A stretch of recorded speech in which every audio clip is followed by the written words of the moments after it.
Avec cette percée de l'électrique, les constructeurs sont en tout cas dans les clous de leur objectif de réduction des émissions de CO2. C'est le constat qui est dressé ce matin par le think tank ICCT, celui qui avait d'ailleurs révélé le Dieselgate. Alors la majorité des acteurs devraient éviter les amendes de la Commission européenne l'an prochain, sauf pour les véhicules utilitaires où là c'est pas la même histoire, Justine Vassogne.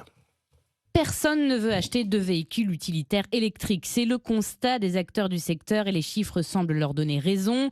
L'an passé, seuls 9% des camionnettes vendues étaient électriques en France et en Allemagne, loin des objectifs fixés par Bruxelles. Aucun constructeur européen n'est aujourd'hui en mesure d'échapper à des amendes en 2027. Renault doit encore réduire ses émissions de CO2 de 11%.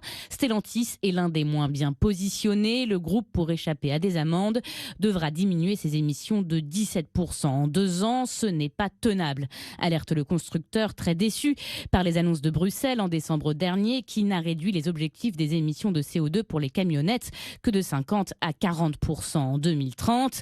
La Commission, selon plusieurs sources, a reculé au dernier moment. Ce revirement, s'inquiète aussi le lobby des constructeurs français, pourrait avoir de lourdes conséquences pour les usines françaises qui assurent un quart de la production européenne des véhicules utilitaires. Et